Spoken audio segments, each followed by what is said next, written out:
So in like so many ways, this is unlike anything they've ever done before. Welcome everybody, Josh the RV Nerd with Bish's RV, and actually welcome to Grand Design RV. We're actually down here at their facilities today. They set up this awesome display for us so that we could get a whole bunch of stuff for you here. If you appreciate the footage we're getting today, leave us a note that says, hey, thanks for getting out of the office, or thanks Grand Design for setting this up. But the floor plan we're looking at today, in so many ways, it's the first time they've ever done a bunch of this stuff at Grand Design, especially in the Reflection series. One of the first housekeeping notes I want to mention is that today we're looking at the prototype U-dinette in the slide. I think the way that most people are going to expect to find this one and equip it is with one of those like triple seat theater recliners. That's how this would probably normally be found. But technically, if you want a dinette, you could have one. But I think I would stick with the theater seat because this RV already has like a dining bar. And this is not the type of floor plan for like if you want to have a bunch of guests over. This is a floor plan that says, like a good neighbor, stay over there. And if you don't want a bunch of guests, that's where this one comes in. But the thing is, there's other floor plans from other builders out there, but they took this up to the extreme. It is a little bit longer, it's a little bit heavier, but it is bigger and more spacious and better in so many ways. Like we have a 7-foot tall ceiling. Optional second air will give you a heat pump, which is also really, really cool. And this thing already has a really solid weather package. So you can get, really good hot climate camping, very respectable cold climate camping. It's a front kitchen, so you don't usually have a lot of outside storage, but they still maintained a full front pass-through and decent headboard storage under the bed slide right there. They also got rid of all the Schwintek slide systems. Your living room slide is rack and pinion, where you have the refrigerator and the seating. Your bedroom is a slim rack system that you could actually sleep in the bed while it's retracted, if I'm not mistaken. Double check me on that. But that should be the case. Now, they've done a lot of other things. I have so much to cover on this. Definitely grab a bucket of popcorn and stay tuned because there's a lot to cover here. And if you like how we share the good with the bad for you, hit that subscribe button and let's go. Because, again, this one's fun and we got a lot to do. And once again, this is not the floor plan for everybody. This is the floor plan, generally speaking, for people who want to be left alone. You want to get out and you want your RV R&R to represent, quiet, just me and you kind of relaxing relaxation. Yep.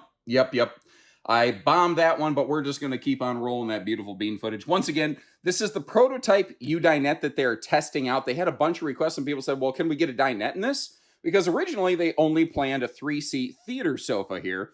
Well, I think that they understand that the vast majority of people are probably going to want a theater seat, considering the RV actually does have, your kitchen bar top dining over here. But they did want to be able to provide some options and some opportunities for some different folks who have some different strokes, The thing is, this is like a monster floor plan if you are a serious campsite cook. This is all solid surface countertop stuff here in the kitchen. The storage, I'm going to get all that busted open for you. It is awesome. And because this RV is 7 foot from floor to ceiling, that puts it in a very, very unique category. There are not many other RVs that have this kind of interior clearance, and that taller ceiling is what allows them a taller slide out, which is what allows them the larger refrigerator. It allows them taller showers, more storage, and it just flipping feels bigger and more open. I love it when the main floor and the slide floor match like this. That is absolutely my nerd preferred way of going about stuff. Grand Design has always been very adamant about no vents in the floor. They do that wherever they possibly can, and they have absolutely stuck to their guns there.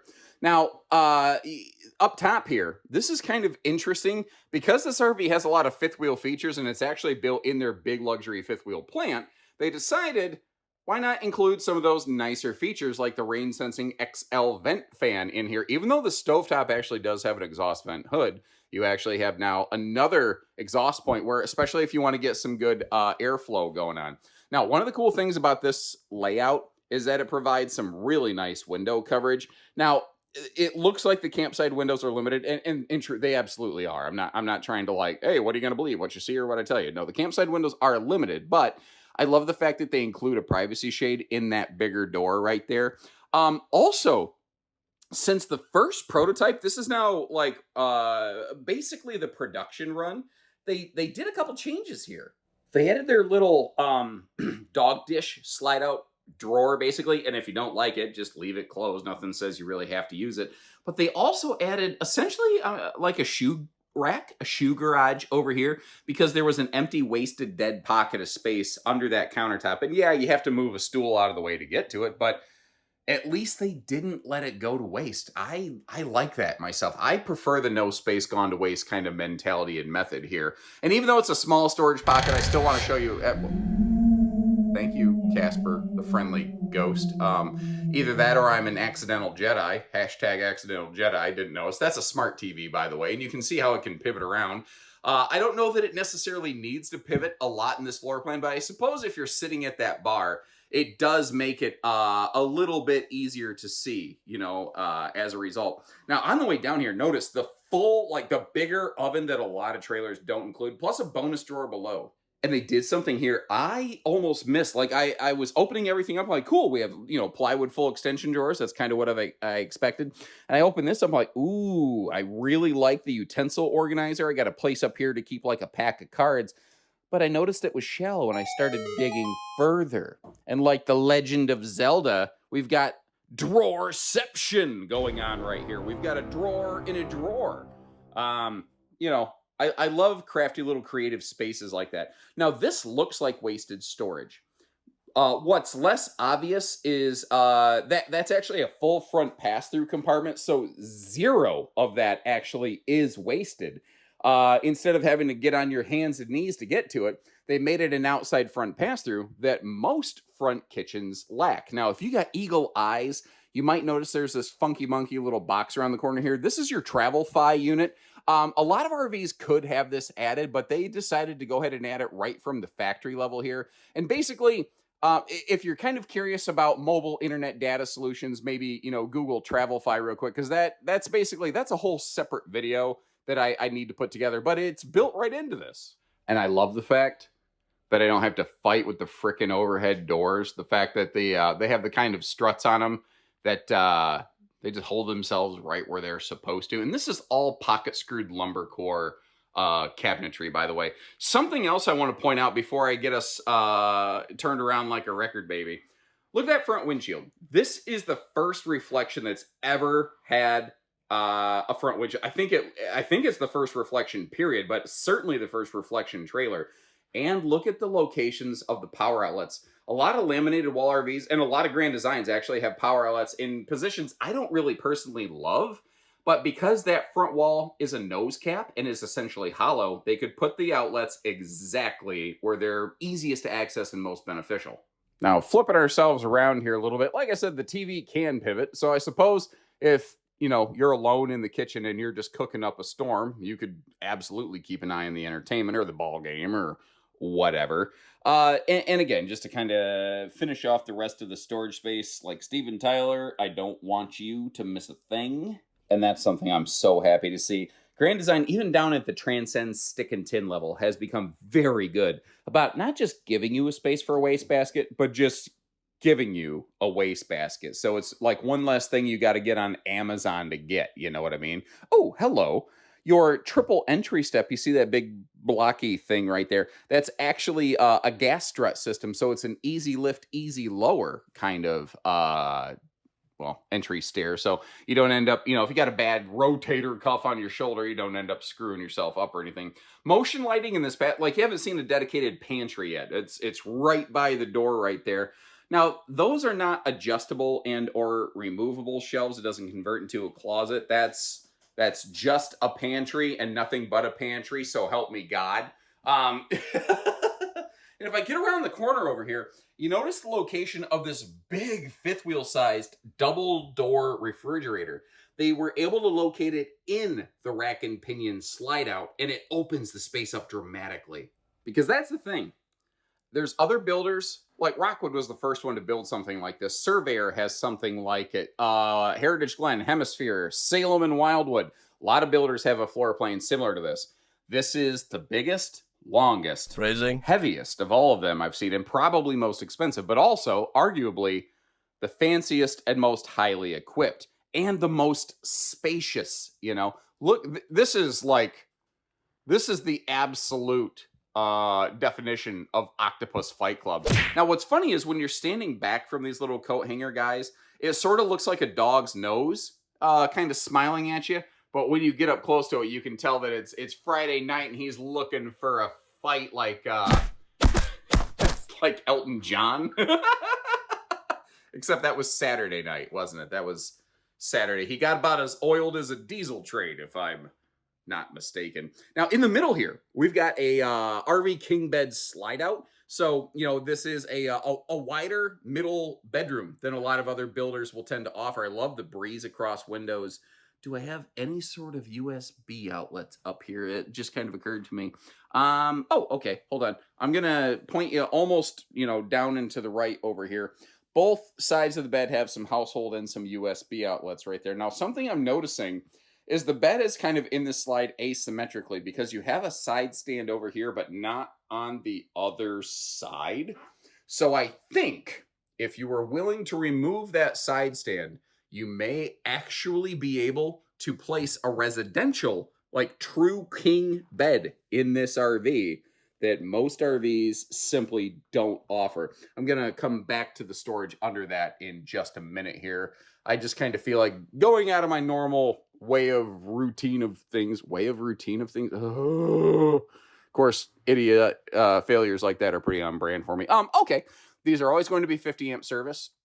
The second AC is one of the only options available on this. And if you do choose to get it from the factory, it actually is a unit that has a heat pump built into it, and it ties into the standard ducting. So essentially, like you might notice, this RV doesn't have the electric fireplace, but it could still have electric heating. Now you've got triple drawers on the right side. You have double drawers on the left because down below, that's where your power management system is located. And when the slide closes, that will be unobstructed. So that is road mode friendly. And when you have a slide system blocking a converter panel, that's a major problem. So this RV doesn't have that. They engineered away from that problem. No standard TV in the bedroom, but obviously we're prepped and ready for one. And if you notice that it's kind of somewhat covered up by the pictures and the decorations on the left, you do have some power outlets over there right by the countertop level. And by leaving this open, yeah, we've sacrificed a little bit of bedroom storage, but it's actually created the opportunity to desk, basically. This is desk friendly, and that is deep enough that you could laptop that sucker. You could maybe set up a couple monitors. You could set up a slide out keyboard drawer if you wanted to. And basically, I was using that like a desk at the RV open house display where they first previewed this model. Crack it open that cabinet for you. It does have hanging storage in there. They have the hanger, I guess you would just say, orientated in a way I wasn't expecting, but it actually makes sense given the size and the shape of that cabinet. Now, these drawers are very large, but the problem is I'm staring straight at them. So the good news is that if I just rotate to the right a little bit, you actually get an understanding for like how big and deep those are. You can pack a lot of Crocs, socks, and undies in that thing. A lot of these middle bedroom with mega bath ensuite jobs have very painfully limited personal clothing storage in the bedroom directly. They kind of rely on the gigantic bonus closet in the bathroom that this RV does certainly have. But, oh, cool. We get a nice ugly reflection of me back there. Terrific. But what I'm getting at here is they gave us, a mine and yours kind of wardrobe hanging clothing arrangement. And a lot of brands maybe give you one hanging closet. I've seen some build this floor plan with 0 personal hanging storage in the bedroom. And if you decide to put a washer and dryer in that closet right there, you're going to lose all of your potential hanging storage. Now, I'm not a big fan. I'm very vocal about the fact, and again, this is just my opinion, guys, that I'm not a super big fan of the double sinks in bathrooms. But this is one of the best double sink arrangements I think I've seen in a very long time. The way that they put it on that L and they split it in the middle, it actually reminds me of the Jayco North Point Flurb, the Jayco front living with, bath and a half, luxury fifth wheel. This is an eerily similar kind of bathroom arrangement here, and personally, I kind of like it. The other thing is when you get out of the shower, you actually have space that you can get dressed for sure, and, uh, I don't know if there's a more bazooka butt friendly, toilet arrangement, possibly available out there. They have absolutely nailed that, I guess you could say, to the extreme. They've rocked the mic like a vandal. And to show you all the storage, I've got to light up the stage and wax chumps like candles. Let's see if anybody picks up that musical reference. But I've got to kind of go about this in a couple different ways. But if you install an RV washer dryer, a lot of times that leaves you no towel storage in the bathroom. Well, with all that enclosed linen space behind the toilet right there, that won't be a problem. And good dedicated wastebasket space, even in the bathroom. They didn't think about it just in the kitchen, they thought about it all the way through. Now, this corner cabinet's a little awkward. You have to kind of reach around the corner, and it does get fairly deep back there, but it's not like what I call elephant enema deep, where it looks like your armpit deep in an elephant's backside doing some kind of, zookeeper health inspection. Anyway, I'll leave that visual to your imagination, and it'll give you something to talk about your with your therapist at your next visit and next session. But I like this. It's corner symmetry. You don't see that a lot in the RV industry, like making sure that both sides, both sinks have their own dedicated drawers and stuff. And yeah, they can kind of fight and overlap with one another a little bit, but no more than you access those. I don't think it'll be a major issue. Although if you're like me, you have a knack of always finding a way to stand in front of the drawer that your significant other needs in the kitchen. Now, I didn't think about this, obviously. Let me get that out of the way a little bit. Now, one of the things that's really nice here, again, having that 7-foot ceiling. Look at the left side of the screen. I'm over 6 foot tall, wearing shoes. The headroom I have in this shower is amazing. And notice, it's not a skylight. It's a recessed ceiling tray to give you even more headroom, but they throw a light in it so that if you're actually trying to take a shower at night, you can actually see what you're doing. And they have removed the largest, I guess you call it, hole in the roof, because you figure where that skylight is located, you have to cut a hole in your roof membrane and block it up and frame it out. You don't have to do that anymore. They have eliminated one of the most notorious leak points in the RV roof. And again, just like a Solitude, a one-piece fiberglass shower. And using the toilet there, I don't know why I couldn't say the word toilet. Toilet there as a frame of reference. I don't normally jump you around like the House of Pain inside a bathroom like this as badly, but it's tight quarters in here, and I don't like to use fisheye wide angle lenses. I have them available. I just don't like to use them if I can possibly help it. So I had to kind of put a couple breaks in the action today. I don't know. Hopefully that works better for you. But if you want, you could throw a combo washer dryer in here. This is not capable of accepting a stackable unit, because let me get this drawer out of the way. Down here, that big dead, what looks like empty panel, that's your furnace, and your on-demand water heater are located back here. So, the height required for a stackable washer dryer just simply was not available. Now, I've never been in this RV with the slides closed, but I don't know. Let's see what the road mode looks like. I'm not going to make any predictions. We'll find out. Boy, does it get bossy fast. Now, real quick, I want to extend a quick thanks to the folks here at Grand Design. I brought my favorite caffeinated poison for the morning, but I failed to actually bring anything to hydrate me all day. And they brought me some water. Boy, that was smart. Smart water. Anyway, can you get to the sink? Can you get to your kitchen with the slide closed? No. Now, the thing is, we're looking at the optional dinette today. I think if you had the normal theater seat in here, oops, sorry, I just bumped the camera. I bumped my elbow. You'd be able to slide around that. I'm not sure. What is kind of nice about this, though, is whether the RV is just in storage and you need to pack the refrigerator, or if you need to make a travel stop. Like, what if you're diabetic? You got to get some medicine real quick. You open the door, bang, refrigerator right there. Now, I don't know Grand Design's stance and or policy on this, But I know that in the case of a Brinkley, they're using the same slim rack slide system because, again, no more Schwintek slides. And Brinkley says as long as you're not stupid about it, you could use the bed while the slide is closed. And if I'm looking down here, they did something absolutely brilliant. There are rollers under the bed, but they actually place the rollers upside down and mounted them on the floor so that if you have dirt or a rock or something, you're not going to gouge and grind it into your flooring. That was really, really smart. Now, theoretically, if you could use and occupy that bed in transit, it means that you would be definitely able to climb over it to get to the bathroom. But you would have to climb over it because, you know, that's the thing with this model. Basically, is made for being there, not getting there.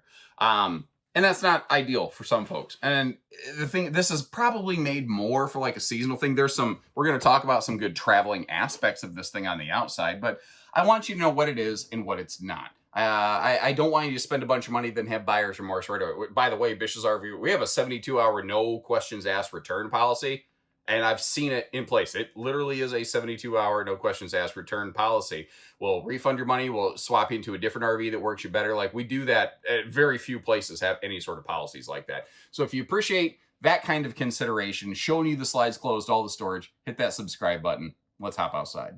Now we're up close and personal here a little bit. So the second look at the weights and measures on the left side of the screen are going to overlap with the RV just a touch. Can't really necessarily avoid that.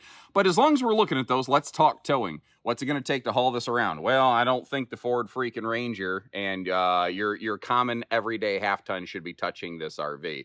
This is because of just how big it is and how bulky, and the fact that these, when you run into these front kitchens with these slides all the way up front, the hitch weight on these blows half tons out of the water. So you're going to want a solid 3/4 ton and up if you're going to do some serious cross-country towing. You know, you wouldn't regret necessarily having an SRW 1-ton, single rear wheel, sorry. Do you necessarily need to go to that? Not necessarily. It's just kind of going to depend. And again, this is the first reflection trailer, at least. It might be the first reflection period. I got to double check that's ever had a windshield. So that is very new content with them. Also, notice they have a full one-piece fiberglass nose cap all the way down here. Now, I like to be fair in my videos. I like to tell you the good with the bad. Like if I back up a little bit here, you might notice this camper has a lower kind of stone guard down here because that's where the majority of stones flung from your vehicle are likely to connect. When you get over here, we don't have that anymore. So, it is possible that could get Woody Woodpecker pockmarked a little bit. Now, it's going to look a little bit funny. The power tongue jack's actually kind of floating off the ground. That is something that could potentially happen with this new auto leveling system that is on here. And that is something that reflection trailers have almost never had. That's a very recent introduction, the auto leveling system that's on this. Now, we've got slam latches. We've got magnet holdbacks on this front pass-through. And this is actually a heated front pass-through compartment. There is a forced air heat duct that pumps in here. And I like how they give you like the toy hauler rubberized garage flooring. Now, it's not the world's biggest front pass-through, but considering a lot of front kitchens, in terms of pass-throughs, usually have jack and squat. I'll take this. I mean, this is not bad over nothing.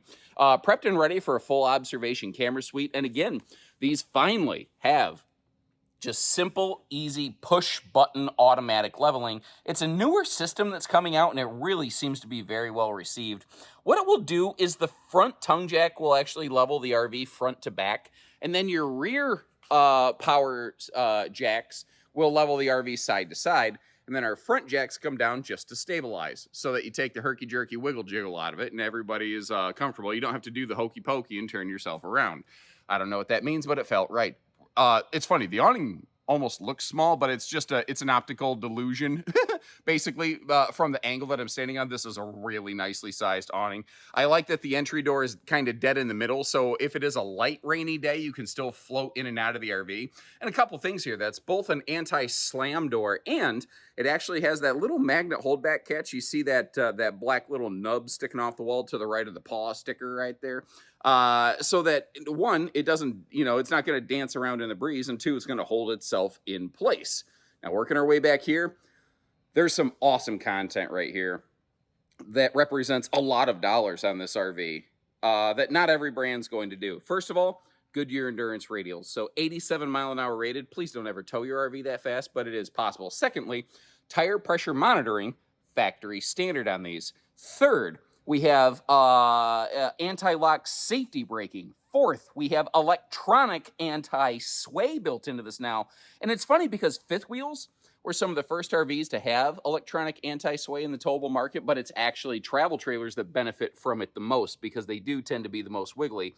And now number 5, we've got the MORryde compression rubber equalizing 3-inch suspension dampener package right there. That is a 5-piece and a biscuit combo right there, where if you are going to be doing some towing and going, those are some very nice tow and go with confidence features. Now, under the rear skirt line of this thing, you may notice like a little white paper tag hanging out. That's actually where your gas grill quick connect is located. So if you do want to be outdoors chilling and grilling, you can. And again, it looks like a small awning, but you got to remember how long this RV is. I think that's like a 20-ish foot awning. I'm just eyeballing it, but it's anything but small. And if you want the extra patio space, because there's no second optional awning or anything like that, I would bring along like a 10 by 10 easy up screen room and make that happen. Now I'm going to zoom you in. So if you're a little motion sensitive, you may want to close your eyes. 1, 2, 3. And okay, you're good. Right up here, right above the entry door, you have your solar panel. I'm going to zoom you back out. 1, 2, 3. That is a 370 watt panel. So I'm going to teach you how to fish. Reflection uses 2 different size solar packages, and it's based on the refrigerator. If it's the 10 cubic foot 12 volt fridge, it will be a 170 watt solar package. If it's the, what is that, 15, 14 to 16, something like that, cubic foot, the big double door 12 volt fridge, that will be a 370 watt solar package. So it does vary. And personally, I like it when they give us a ladder to get up to that roof line right there. It's 250 pound rated. I prefer this setup over the telescopic variety, but again, trying to teach you how to fish. Don't strap crap to your ladder. They are not designed for you to strap your blue tote tank to it. They are not designed to strap bikes to them. They are designed only to handle the weight of a person as when the RV is not moving. And, you know, when I mentioned it's a 250 pound rated ladder, that's when the RV's not bouncing down the road. The back end of that ladder is all the way on the back of the RV. You start strapping stuff to that and you start bouncing it, and the G-forces will stress the stanchions and support mounts like crazy. And you'll wear it out. You'll end up having a problem, more than likely. Now, this I think is really nice. Your water heater and your furnace, your hot point exhausts, are both over here on the poop side of the camper. But that is one of the black eyes here, that when you get a rear bath and a front kitchen, you're going to get dual sewer hookups. It's just basically unavoidable. Back here, you have your bathroom black and gray. Up front, you have your kitchen gray. Now, when you, Mr. Garrett, our editor, hopefully can flash the holding tank capacities across the bottom of the screen real quick for us as a reminder. When you look at that gray tank rating, it looks absolutely wacky and out of control. That's because this RV has multiple gray tanks. And again, a lot of front kitchens don't have good outside storage. And it's not like this has the best outside storage in the world, but in terms of front kitchens, it's actually pretty good. Something I've noticed, your front gray tank outlet, because of the drop frame chassis and those front power jacks, the front gray tank outlet is located right under the middle of that slide. And I don't like this, but what you can do, because it's only gray water, is when you get to your campsite, especially if you have on-site sewer, hook your sewer hose up to that, and then basically just pull your valve and then open your slides so that anything that you run through the kitchen just goes straight out. Now, that works with on-site sewer. It doesn't work otherwise, but otherwise, you probably have your slides closed before you're trying to access it anyway. So, there you have it. Now, all this stuff up here, this is where you would find your leveling controls, your TPMS, your 60 amp MPPT Furion charge controller, disconnect, all kinds of goodies are all built in up here right across from that docking station. If I'm just going to be picky, I kind of would like it if that docking station had a little bit of a partition. It would make the front pass-through storage look smaller. It would just personally give me a little more peace of mind that if for some reason a water fitting did start to kind of sprinkle a little bit, I wasn't worried about it getting into that basement cavity. So leave me a note. Let me know what you think about this. And now I'll leave you some links in the description. The first, whether you're curious or whether you're serious, you can check MSRP or availability. Now, I didn't specify pricing. Grand Design pricing policies prevent us from publishing a discounted sale price in most cases. So we may only have MSRP, but we don't sell for full-blown MSRP at Bish's. We also don't do hidden dealer fees, so you're welcome for the convenience. But I'll also leave you some links to some other builders who have done a similar style of floor plan.